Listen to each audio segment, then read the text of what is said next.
Hello friends, आज हम unboxing करने जा रहे हैं स्पेयरी कार्डिन के 3 एसिस जेल पेन की। पहले दोस्तों हम इसकी कॉस्ट की बात करते हैं। इसकी जो कॉस्ट है दोस्तों वो है 40 रुपीज़। ये दोस्तों 2 वेरिएंट में आता है, रोलर पेन और बॉल पेन। ये इसका रोलर पेन है, इसका मतलब है कि ये जेल पेन है। चलिए अब हम इसे इस बॉक्स से निकाल लेते हैं। ये देखिए दोस्तों, मैंने इस पेन को उस बॉक्स से निकाल लिया है। चलिए अब मैं इसे आपको दिखा देता हूँ कि ये कैसा है। यहाँ पर दोस्तों लिखा हुआ है स्पेयरी कार्डिन रोलर, और दोस्तों इस पर कुछ नहीं लिखा। इसकी दोस्तों लुक काफ़ी सुंदर है, ब्लैक एंड गोल्डन। चलिए अब हम इसे खोल के देखते हैं। ये देखिए दोस्तों कि 0.7 mm की इसकी टिप है। मैं इसको खोलकर भी आपको दिखा देता हूँ।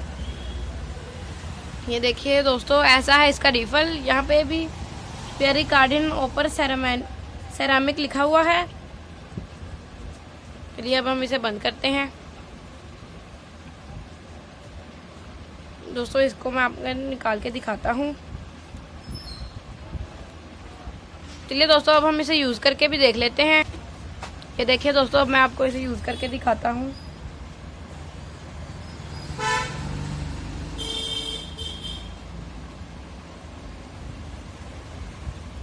ये दोस्तों काफ़ी स्मूथ चलता है। आप इसे एग्जामिनेशन में भी यूज़ कर सकते हैं। बस दोस्तों यही था इस वीडियो में। आपको हम मिलेंगे अगली वीडियो में।